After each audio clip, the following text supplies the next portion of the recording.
إن يغب عنا السنا أو يزد فينا العنا من لنا إلا كنرجو ربنا.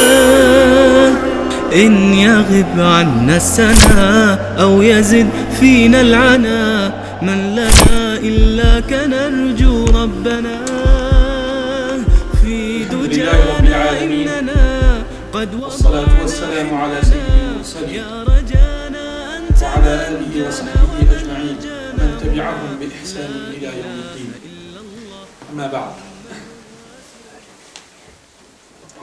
Chers frères et sœurs, remercions Allah subhanahu wa ta'ala, le très clément, le tout miséricordieux, qui en ce mois béni de Ramadan nous a donné cette opportunité d'être présent dans sa maison pour effectuer un rappel, pour écouter et dire quelques paroles concernant notre belle religion, concernant l'islam. Chers frères et sœurs, vous avez vu que l'intitulé de l'intervention d'aujourd'hui est ainsi « Des clés pour ta reconstruction spirituelle ». Il va donc être question de reconstruction spirituelle. Pourquoi ? Pourquoi avoir choisi ce thème ? Essentiellement pour deux raisons. La première raison, c'est que le mois de Ramadan a ceci de particulier que, par rapport au reste de l'année, durant ces jours que nous vivons, alhamdulillah, par la grâce de Dieu, nous avons l'opportunité de nous préserver beaucoup plus facilement des péchés. C'est une réalité. Et c'est une réalité qui s'explique aisément. Le prophète, dans un hadith, il disait que lorsqu'arrive le mois de Ramadan, les portes de l'enfer sont fermées, les portes du paradis sont ouvertes, et les plus grands démons sont enchaînés. Les plus grands démons sont enchaînés, ça veut dire quoi ? Pour comprendre ce hadith, il faut le lire à la lumière d'un autre hadith, rapporté par Abdullah ibn Mas'ud, dans lequel le compagnon il dit que le messager d'Allah, sallallahu alayhi wa sallam, il avait expliqué qu'une fois, que chaque être humain, chacun de nous, chacune de nous, sommes soumis à une double influence. Chaque être humain est soumis à deux influences. Une influence positive et une influence négative. L'influence positive, l'ammatum min al-malak, c'est une influence qui vient des anges et qui nous pousse, qui nous incite vers le bien. Et de l'autre côté, en face, l'ammatum min al-shaytan. Il y a une influence négative qui vient du démon et qui nous incite à renier la vérité, à nous écarter du droit chemin et à commettre des péchés, à désobéir à Allah. Ce sont des influences qui sont présentes de façon constante. Eh bien, quand vous venez maintenant vers le premier hadith, vous voyez que le prophète, qu'est-ce qu'il dit ? Que durant le mois de Ramadan, les plus grands démons sont enchaînés. Ça veut dire quoi ? Ça veut dire tout simplement que l'influence que Shaitan il exerce sur nous est affaiblie durant ce mois béni. Et forcément, lorsque cette influence elle est affaiblie, la conséquence directe, c'est que l'influence angélique augmente. Et donc, nous diminuons progressivement les péchés. Ça, c'est donc une première réalité du mois de Ramadan. Et deuxième réalité du mois de Ramadan, c'est que, alhamdulillah, par rapport aux autres mois de l'année, encore une fois, durant ce mois béni, nous avons beaucoup plus l'opportunité de faire de bonnes œuvres. Amal salih. Beaucoup plus. Nous avons bien évidemment l'opportunité de faire le jeûne, qui est une action exceptionnelle, au mérite exceptionnel. Nous avons l'opportunité de prier la nuit, beaucoup plus que d'habitude, salat tarawih, qiyam al-layl. Nous avons l'opportunité de faire plus de récitation du Coran, adhkar, d'être présent plus souvent dans la mosquée, dans la maison de Dieu. Bref, de nourrir notre cœur. Et quand vous prenez ces deux réalités, d'un côté, on diminue les péchés, de l'autre côté, on augmente les bonnes actions. Eh bien, la conséquence, c'est quoi ? C'est que justement, il y a un véritable, même si nous n'en sommes pas conscients, mais il y a un véritable travail de reconstruction qui est fait en nous, sur notre cœur. On détruit, on élimine tout ce qu'il y a de nocif et on remplit le cœur, on remplit le qalb de ce qui nous rapproche de Dieu. C'est donc un véritable travail, chantier, qui est engagé chaque année lorsqu'arrive le mois de Ramadan.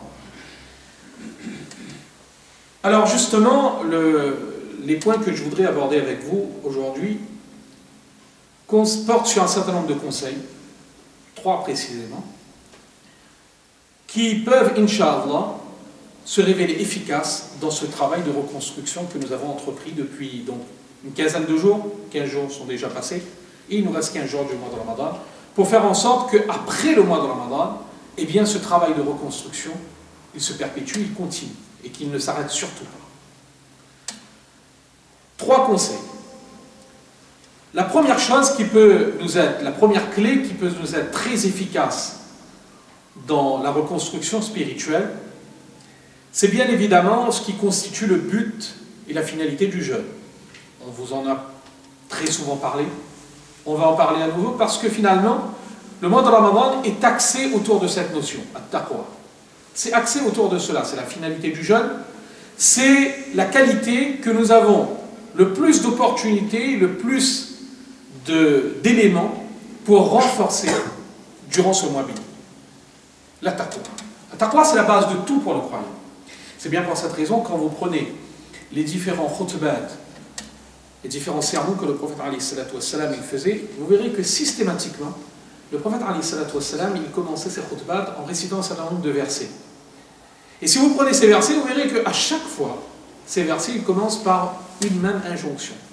Ya ayyuhalladhina amanu ittaqullah, ou bien Ya ayyuhannasu ittaqu rabbakum. Ça commence par une invitation, une exhortation à la taqwa, systématiquement. Et si vous prenez maintenant les échanges de courriers qu'il y avait entre nos pieux prédécesseurs, les aslaf, salaf et salihin, eh bien vous verrez que là aussi, systématiquement, quand ils s'écrivaient, ils échangeaient des courriers entre eux. Leurs courriers commençaient très souvent par un rappel, une invitation à la taqwa. Ce n'est pas pour rien. Ce n'est pas pour rien, c'est que, en procédant de cette façon, eh bien, il nous enseignait la valeur fondamentale de la taqwa. Question qui se pose naturellement, qu'est-ce que la taqwa? On en entend différentes définitions. Énormément de définitions qui sont données. Généralement, on traduit la taqwa par crainte référentielle de Dieu ou crainte de Dieu, ou bien piété. Différentes façons de traduire. Quand on revient vers les propos des compagnons qui ont explicité qu'est-ce que la taqwa, là aussi on va trouver différentes descriptions de la taqwa. Abdullah ibn Mas'ud radiyallahu anhu, il nous explique en ces termes qu'est-ce que la taqwa. Abu Huraira radiyallahu anhu va nous donner une autre définition de la taqwa. Ali radiyallahu anhu va nous donner une troisième définition de la taqwa. C'est cette définition sur laquelle nous allons nous concentrer aujourd'hui. Il n'y a pas de contradiction entre ces différentes définitions. C'est juste, ces compagnons, à leur façon, ils ont exprimé la réalité profonde de la taqwa, qui se ramène à une même chose. Adopter une conscience permanente qui nous conduit vers Allah et qui nous évite de nous détourner de Dieu. Ali radiyallahu anhu, il nous explique, il nous définit la taqwa. Il nous dit que la taqwa consiste en 4 choses. Premièrement, al-khawfu min al-jal. C'est de craindre le majestueux, de craindre Allah, d'avoir la crainte d'Allah. Ça, c'est le premier élément de la taqwa, premier élément constitutif de la taqwa. Mais attention, il faut bien comprendre une chose. La crainte d'Allah, ce n'est pas la crainte que nous éprouvons pour les créatures dans ce monde. Ça n'a rien à voir. Un de nos pieux prédécesseurs, il disait que chaque être humain, quand tu le crains, tu le fuis. Quand tu crains quelqu'un, tu le fuis, tu l'évites. Le Créateur, c'est différent. Quand tu as peur de lui, tu cours vers lui. Tu fonces vers lui. C'est ça la crainte d'Allah. C'est une crainte qui ne paralyse pas l'être humain. La crainte d'Allah, ce n'est pas une crainte qui doit nous pousser au désespoir. Non. La crainte d'Allah, c'est une crainte qui est nourrie par l'espoir. L'espoir qu'Allah subhanahu wa ta'ala, il est prêt à nous accueillir. Quand nous allons retourner vers lui, eh bien, il va nous accueillir et il va nous accorder le pardon. C'est ça la crainte d'Allah subhanahu wa ta'ala. Mais pour que l'on développe une telle crainte, une crainte qui est nourrie de l'espoir, il faut une condition. Une condition. C'est de connaître Allah. C'est ça la clé. Le prophète alayhi salatu wassalam, dans un hadith, il disait Inna atqakum wa a'lamukum billah ana, ou kama qala alayhi salatu wassalam. Celui qui craint le plus et qui connaît le plus Allah, c'est moi. Vous voyez, le prophète alayhi salatu wassalam, il a fait un lien entre les deux. entre la taqwa, la crainte de Dieu, et la connaissance de Dieu. On ne peut pas craindre, tout comme on ne peut pas aimer celui qu'on ne connaît pas. C'est pas possible. C'est pas possible. Si on veut craindre Allah, si on veut aimer Allah, il faut apprendre à connaître Allah. Et aujourd'hui, on n'a plus de prétexte. On n'a plus de prétexte pour ne pas connaître Allah. Vous savez pourquoi? Parce qu'aujourd'hui, on connaît tout et n'importe quoi. Celui qui est attaché à la technologie, il va connaître tout des prochains smartphones qui vont sortir sur le marché. Il connaît déjà les dates, les annonces, il connaît tout. Les caractéristiques, tout. Celui qui aime le foot, il connaît jusqu'au centime près le prix des transferts des plus grands joueurs. Celui qui se soucie pour son régime, il connaît exactement, quand il prend un produit, combien de calories il y a dans ce produit. Il connaît tout. Le jour du jugement dernier, comment allons-nous nous présenter devant Allah et prétexter que, en fait, Allah, nous n'avions pas le temps d'apprendre à te connaître? C'est pas possible. C'est pas possible. Il faut apprendre à connaître Allah. Il faut apprendre à connaître la miséricorde d'Allah. Il faut apprendre à connaître la justice d'Allah. La miséricorde d'Allah, lisez ce que le prophète nous dit. Le prophète, qu'est-ce qu'il nous dit dans le hadith? Qu'Allah subhanahu wa ta'ala, il a divisé sa miséricorde en 100 unités, 100 parties. Il en a envoyé une seule dans ce monde. Et ce centième de miséricorde d'Allah fait que depuis le début de la création jusqu'au jour du jugement dernier, tout l'amour et l'affection qu'il y aura entre les parents, entre les époux, entre les animaux, entre eux, découle de cette unique miséricorde.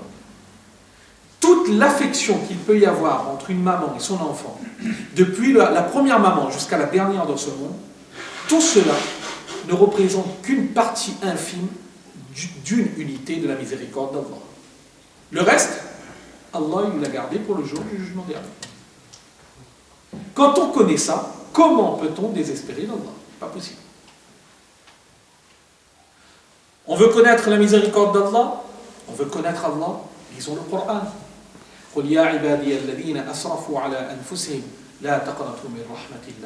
Les savants, les commentateurs du Coran, ils nous disent que ce verset du Saint-Coran est le verset le plus porteur d'espoir. C'est un verset qui avait été révélé à l'époque lorsque il y avait les Quraysh de Makkah qui voulaient accepter l'islam, qui viennent voir le prophète qui disent que voilà, c'est bien, tu nous parles de quelque chose de très positif, de très intéressant.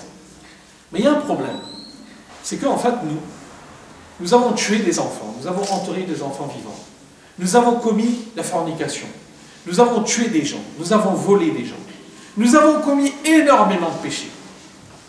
Alors voilà, est-ce que tu as quelque chose à nous proposer? Est-ce qu'il y a une chance pour nous que l'on soit pardonné?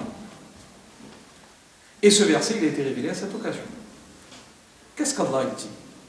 Oh mes serviteurs, Allah il s'adresse à ces gens en employant quel terme? Ibad. Ibad qui dénote la servitude, la faiblesse. Et généralement, quand on est devant quelqu'un qui est faible, on fait preuve de pitié. Allah il dit Qul ya ibadi. Et pas seulement serviteurs, mes serviteurs. Allah il fait un lien direct entre ces gens et lui. Ces gens, ce sont mes serviteurs.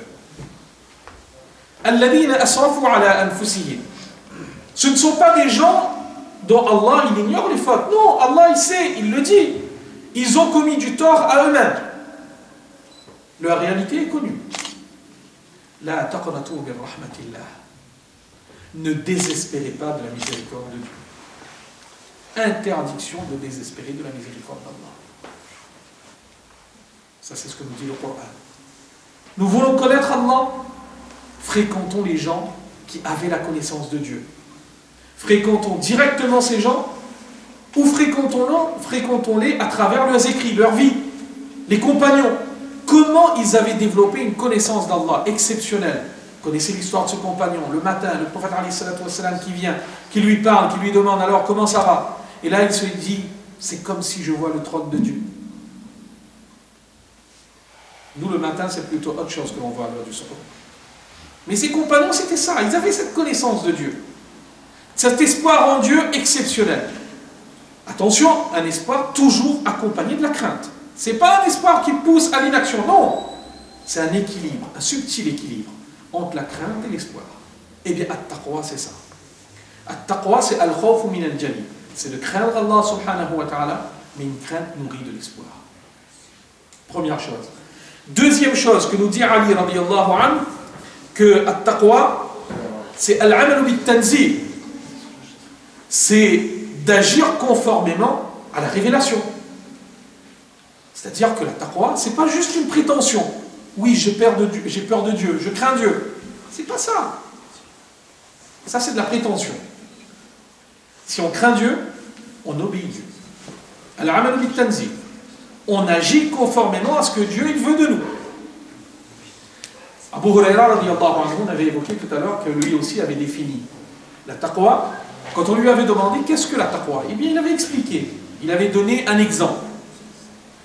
Il avait dit, il avait dit à son interlocuteur, est-ce qu'il t'arrive parfois de marcher à un endroit où tu as ta panne, donc ton vêtement qui est un peu long, et qu'autour de toi il y a des épines. À ce moment-là, comment est-ce que tu fais? Qu'est-ce que tu fais? Quelle est ton attitude? Personne lui dit que voilà, je fais très attention, je prends mes vêtements pour éviter que mes vêtements ils se prennent dans les épines. Eh bien, Abu Huraira radiyallahu anhu lui dit que la taqwa c'est ça. C'est que quand tu vis dans ta vie de tous les jours, tu sois constamment vigilant à ne rien faire qui t'écarte du droit chemin. Les épines, ce sont les péchés, les actes de désobéissance envers Allah. Une conscience 24 heures sur 24 qui nous garde sur la voie droite. C'est ça, le taqwa. C'est la pratique de ce qu'Allah subhanahu wa ta'ala il veut de nous. C'est la raison pour laquelle Omar ibn Abdelaziz, rahimahullah, il disait que taqwa Allah, laysa bis-siyam wa bil-qiyam, que la crainte de Dieu, ce n'est pas dans le fait de jeûner, de prier la nuit, ce n'est pas ça la crainte de Dieu. Et il disait que taqwa Allah, tarku ma harram Allah, c'est avant tout de délaisser ce que Dieu il a interdit. Wa ada maftaraz Allahu alayk, et de t'acquitter de ce que Dieu il t'a imposé. C'est ça avant tout la taqwa. Vous voyez? Pratiquer, mettre en œuvre les obligations divines. Mais là aussi, il y a une exigence. Parce que c'est bien de dire, oui, la taqwa, donc c'est obéir à Allah et de mettre en œuvre les obligations, de s'abstenir de ce qui est interdit. Mais il y a une exigence. Il y a une exigence. C'est de connaître ce qu'il y a dans At-Tanzil. C'est de connaître la révélation. Pour ça, un de nos pieux savants, il disait, tu ne peux pas craindre Allah tant que tu ne sais pas ce contre quoi il faut t'abstenir. Si tu ne sais pas que telle chose est interdite, telle chose est imposée dans la vie de tous les jours, comment tu vas pouvoir mettre en œuvre? Et c'est la raison pour laquelle Omar radiyallahu anhu, parce que on a souvent tendance à croire que la religion, ça se résume à la mosquée, aux actes rituels, accomplir la salat, s'acquitter de la zakat. Et non. L'islam, c'est beaucoup plus que ça. Beaucoup, beaucoup plus que ça. Omar radiyallahu anhu, vous savez, sur le marché de Médine, lorsqu'il y avait un commerçant qui voulait vendre sur le marché de Médine, Omar radiyallahu anhu, il posait une condition.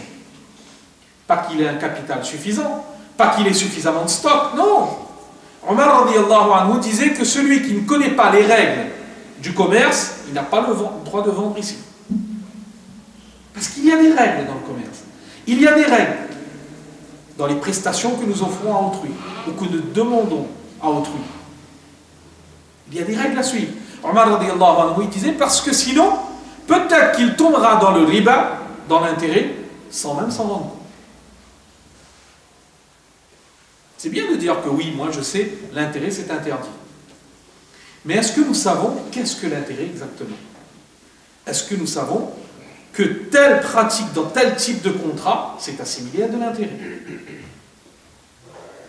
Tout ça, il faut prendre le temps, apprendre, pour pouvoir craindre Allah correctement. Deuxième chose. Troisième chose que nous dit Ali radiyallahu anhu, al-qana'atu bil-qalil. Que la taqwa, c'est aussi de se contenter de peu. Se contenter de peu, ça veut dire quoi? Ça veut dire que Allah subhanahu wa ta'ala, il nous a donné des choses dans ce monde. Il nous assure notre subsistance. Eh bien, cette subsistance, toujours faire très attention à l'obtenir de façon licite. Halal, essentiel. Et qu'est-ce qui va nous pousser vers le haram? C'est justement l'attachement excessif aux choses de ce monde. Quand on s'attache trop aux choses de ce monde, à un moment donné, on ne s'inquiète même plus. La priorité pour nous, c'est d'obtenir la chose. C'est non plus de chercher à savoir comment on l'a obtenue. Alors que le prophète, qu'est-ce qu'il nous dit dans le hadith? Parmi les questions qu'il va falloir répondre en priorité le jour du jugement dernier, il y en a deux qui porteront sur nos biens matériels. An malihi min ayna iktasabahu wa fima anfaqa. Nous aurons à répondre le jour du jugement dernier concernant notre richesse. Comment nous l'avons obtenue et comment nous l'avons dépensée.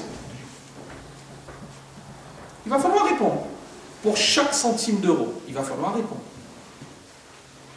Et ce n'est pas simple. Je n'exagère pas. Je n'exagère pas. Vous savez, quand le verset du Coran avait été révélé, ce verset avait été révélé, donc le dernier verset de la Sourate Takathur. Allah subhanahu wa ta'ala, il s'adresse aux interlocuteurs de la révélation, qui sont les compagnons. Il leur dit, vous serez questionnés très certainement concernant les bienfaits. Il y a des compagnons qui viennent voir le prophète alayhi salatu wassalam, qui dit au prophète alayhi salatu wassalam, il y a ce verset qu'on ne comprend pas trop. Parce qu'en fait, nous, les bienfaits matériels, eh bien, on n'en a pas beaucoup. À manger, nous avons des dates. À boire, nous avons de l'eau. Et nous vivons constamment dans la crainte de l'attaque de l'ennemi. Donc, c'est à propos de quel bienfait nous allons être questionnés le jour du jugement dernier. Et là, le prophète alayhi salatu wassalam leur dit, il leur fait comprendre, que même cette eau et cette dates que vous mangez, cette eau fraîche que vous avez, le jour du jugement dernier, vous allez être questionné par rapport à ça. Imaginez les questions que nous aurons à répondre. Pour tous ces bienfaits que nous avons depuis le matin jusqu'au soir. Et depuis la nuit jusqu'au lendemain matin. Al-qana'atu bil-qalil. Apprendre à se contenter de peu. Pourquoi c'est particulièrement important et pourquoi j'insiste sur le fait qu'il va falloir redonner au dunya sa juste place? Parce que le haram, le fait de consommer haram, vous savez, consommer quelque chose d'illicite, ça peut prendre deux formes.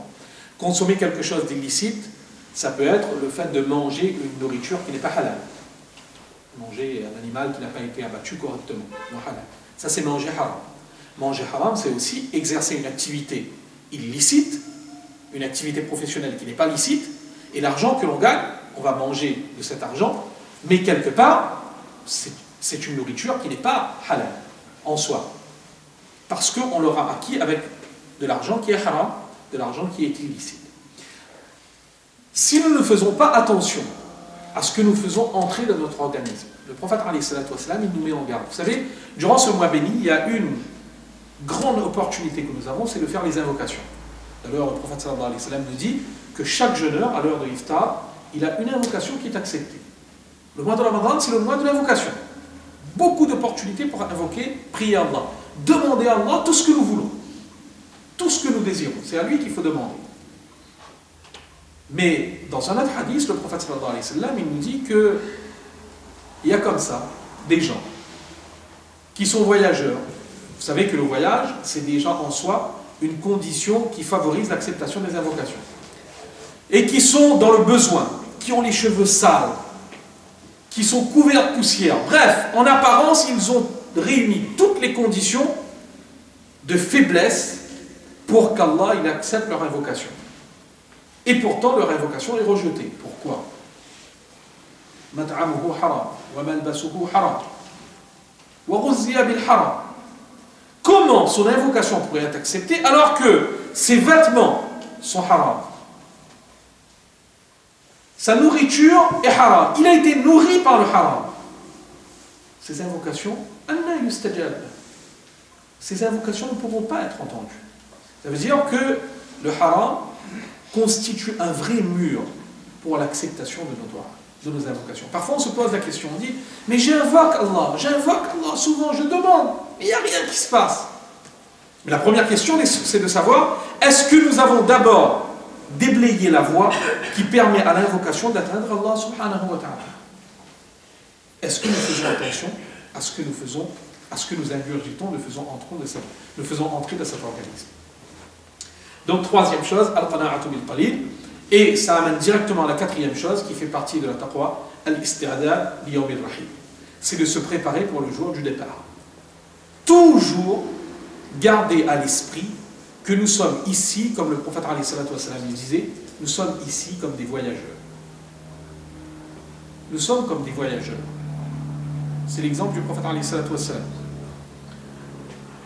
Et vous savez, un voyageur, ça nous est tous arrivé d'être en voyage, par exemple d'aller dans un hôtel. Vous avez déjà vu, est-ce que ça vous est arrivé lorsque vous arrivez dans un hôtel, vous dites que ah ouais mais la chambre c'est bien mais il manque quand même un peu de lumière donc je vais descendre là, mettre un lampadaire dans la chambre et puis la clim, ah ouais mais je vais rajouter une clim hein, parce que et puis les rideaux, oh, franchement je vais changer les rideaux de la chambre. Ça arrive souvent ça dans une chambre d'hôtel que vous faites ça? Généralement non. Généralement quand vous arrivez dans une chambre d'hôtel, vous êtes là, vous vous contentez de ce qu'il y a parce que vous savez que vous êtes là de passage et vous êtes prêt à repartir. Et si quelqu'un commence à dépenser de l'argent pour aménager la chambre d'hôtel qu'il va quitter demain, mais finalement, ce n'est pas vraiment à l'hôtel qu'il aurait dû être, c'est plutôt à l'hôpital. Mais le prophète, alayhi salatu wassalam, en gros, c'est un peu ce qui nous fait comprendre que vous êtes ici dans ce monde. Allah vous a donné des bienfaits. Vous êtes des voyageurs. Si vous avez quelque chose à construire, ce n'est pas ce monde qu'il faut construire. C'est votre demeure réelle. Demeure éternelle. Al-isti'dad li yawm al-rahim, c'est ça. C'est de toujours garder à l'esprit la priorité. Donc quoi, il faut passer beaucoup plus de temps. Donc ça, c'est la première clé pour la reconstruction spirituelle. C'est développer la taqwa. Développer cette qualité intérieure qui nous ramène vers Allah subhanahu wa ta'ala. Deuxième clé qui permet de renforcer cette spiritualité, ce sont bien évidemment les a'mal salihah, les bonnes actions, les œuvres pieuses. Quand vous lisez le Coran, vous voyez que systématiquement, très souvent, Allah subhanahu wa ta'ala, quand il parle de la croyance, d'al-iman, il ne cite pas al-iman seul. Quand il parle du mérite des croyants, les versets sont généralement formulés de la sorte. Innal ladina amanu wa amilu salihah. Ceux qui ont cru et qui ont agi en bien. Pourquoi? Parce que les deux sont inséparables. Vous savez, le fait de dire que moi je crois en Dieu, oui, je crois. Mais après le reste, non. Je ne suis pas pratiquant. Ça ne fait pas vraiment beaucoup de sens. Musulman, pas pratiquant, ça ne fait pas beaucoup de sens. Déjà à l'époque des compagnons, dire musulman, pas pratiquant, ça existait. Ça existait à l'époque des compagnons, c'était ceux que l'on appelait les hypocrites, les munafiqin. C'était eux les musulmans non pratiquants. Sinon, les musulmans, ils étaient systématiquement pratiquants. Parce que croire en Dieu, croire qu'un jour nous aurons à répondre devant lui de tous nos actes, et en même temps ignorer tout ce qu'il nous dit, ça ne fait pas beaucoup de sens. C'est exactement comme si vous êtes à un croisement, et qu'il y a quelqu'un qui est assis là, vous ne savez pas quelle route il faut prendre, à droite ou à gauche. Vous allez lui poser la question. Excuse-moi mon frère, toi tu habites ici, est-ce que tu peux m'expliquer un peu, j'ai besoin d'aller à tel endroit. Et la personne vous dit, ok, alors tu fais attention, cette route-là, à gauche, ça mène directement à un précipice, danger de mort, et là où tu veux aller, c'est la route à droite. Tu lui dis, ah merci mon frère, tu m'as sauvé la vie, jazakallah khairan.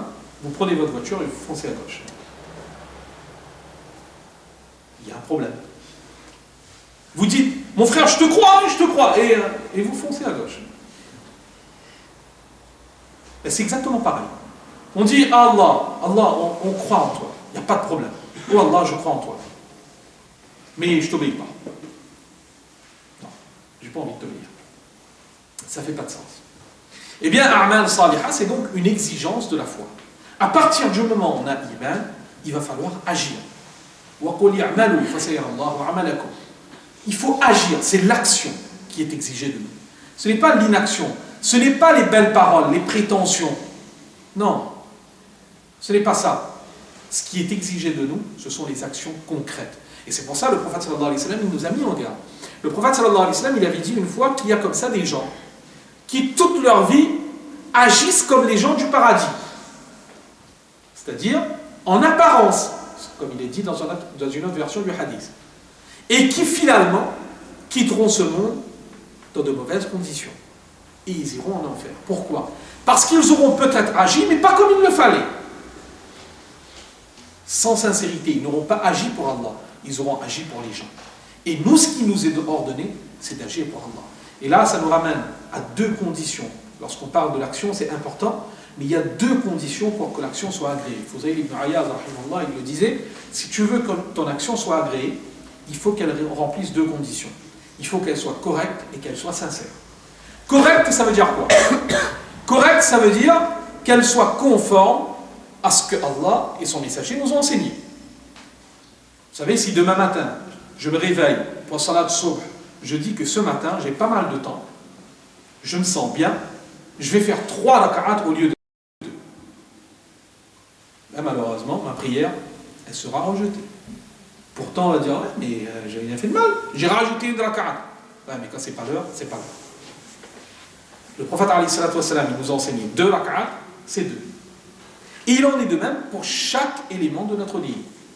Le prophète, il nous a donné des règles. Vous savez, Allah, il a envoyé un prophète, il n'a pas seulement révélé un Coran, il a envoyé un modèle personnifié de ce Coran pour nous enseigner comment pratiquer ce Coran. Et les compagnons, c'est ce qu'ils faisaient.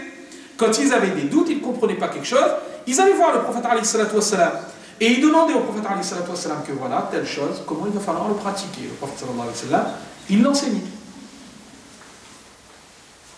Tout ça pour dire qu'en islam, le freestyle, ça n'existe pas. Vous savez, c'est quoi le freestyle? C'est les mouftis 2.0 qui apprennent leur dîn sur Internet. C'est très bien Internet, c'est un excellent outil.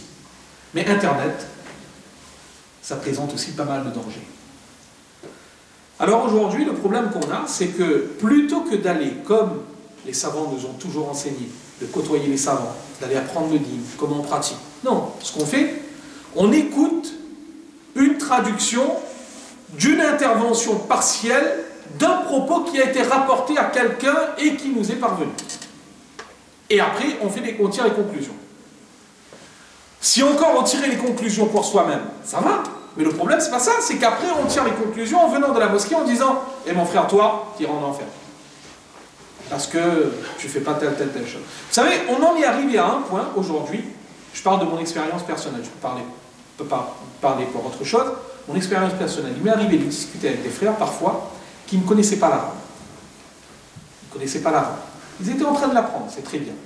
Mais en même temps, parce qu'ils savaient que moi je suis essentiellement le fiqh de l'imam Abu Hanifa, rahimahullah, il y en a même un qui m'a dit que tu sais, Abu Hanifa c'était un innovateur dans la croyance. Je lui ai dit, t'as entendu ça où? On m'a dit, voilà, c'est dans tel audio, j'ai entendu un innovateur dans la croyance. Je lui ai dit, non, mais t'as un problème. Abu Hanifa, que tout le monde, la Ummah entière pendant 14 siècles, en commençant par Ibn Taymiyyah, rahimahullah, qui nous dit que ça, ce sont de grands savants, on respecte. Et toi, tu viens me dire aujourd'hui qu'au niveau de la croyance, il n'allait pas. Ou bien, on a des frères qui viennent et qui nous disent que tel savant, il a donné cette fatwa, c'est une déviance. Je lui dis, ok, est-ce que tu sais que sur ce point, sa fatwa est conforme à l'avis de l'imam Ahmad rahimahullah et de l'imam Ibn Taymiyyah rahimahullah? Silence radio, il ne le savait pas. Parce qu'il savait, c'était que le savant, il a dit quelque chose de mal. Va lui demander d'expliquer qu'est-ce que le savant il a dit exactement. Ah, je ne sais pas. Mais on m'a dit que c'est pas bien. Ben le dîn, c'est pas ça. Ibn Taymiyyah rahimahullah, il dit Man takallama fi ad-din bighayri ilmin faqad kadhib wa illam yata'ammad al-kadhib. Celui qui, au niveau de la religion, il parle sans connaissance, eh bien c'est un menteur, même s'il n'a pas l'intention de mentir. On ne s'improvise pas mufti. On ne s'improvise pas savant. Première condition, il va falloir apprendre. Prendre l'humilité et aller apprendre, comme il le faut. Deuxième condition, Fudayl ibn Iyad, il nous dit, si on veut que l'action soit agréée, il faut développer la sincérité. Sincérité. Une action qui n'est pas sincère est une action qui est rejetée. C'est ce que le prophète il nous dit dans de bon nombre de hadiths. Ça, c'est donc la deuxième clé. Et troisième clé, enfin, et je vais conclure là-dessus, pour cette reconstruction. Donc, je reprends. Première clé, développer la taqwa. Ça concerne directement donc, notre cœur, notre relation avec Allah. Deuxième clé, travailler sur nos actions. C'est bien de produire des actions, mais encore faut-il que ces actions soient correctes, donc apprendre comment agir correctement, et deuxièmement, développer la sincérité, travailler sur sa sincérité. Et troisième clé, essentielle pour notre reconstruction spirituelle, c'est en ce qui concerne notre comportement envers les autres. Le bon comportement envers les autres. Le prophète, alayhi salatu wassalam, dans son enseignement, il y a énormément d'emphase qui a été mise sur le fait de développer une attitude positive envers ceux qui nous entourent. Quand je dis envers ceux qui nous entourent, envers les êtres humains et même envers les animaux. Vous savez l'histoire de cette femme. Le prophète alayhi salatu wassalam a parlé d'une femme qui, le jour du jugement dernier, sera châtiée en enfer. Pourquoi? Parce qu'elle avait gardé un chat chez elle, qu'elle avait attaché et qu'elle ne nourrissait pas. Eh bien, elle sera châtiée en enfer. Ne pas nourrir un animal, ça peut nous conduire en enfer. C'est de développer un bon comportement envers tous ceux qui nous entourent, donc envers les animaux, mais bien sûr et surtout envers les êtres humains, envers les musulmans et envers les non-musulmans. Attitude positive. Il y a un savant qui disait que la meilleure des da'wah, c'est la da'wah silencieuse. Vous savez, les compagnons, il n'y avait pas chez eux les conférences, qu'ils faisaient des conférences, genre des portes ouvertes, venez visiter la mosquée Masjid Nabawi pour que les gens acceptent l'islam. Non. Vous savez, les gens, ils acceptaient l'islam en étudiant le comportement des compagnons. Vous connaissez l'histoire de Ali radiyallahu anhu. Ali radiyallahu anhu qui est calife. Khalifatul Mu'minin, chef d'État. Il a un litige avec un juif. À l'époque où il est calife. Le litige, il porte sur une armure. Il a perdu son armure et un jour, il croise un juif qui a une armure qui ressemble à la sienne. Il dit, ça c'est mon armure.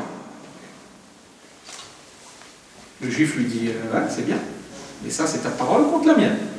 On va en justice. Ils vont devant Shuraih, rahimahullah, le qazi, le célèbre qazi, qui a été nommé par Ali radiyallahu anhu. Il est le juge.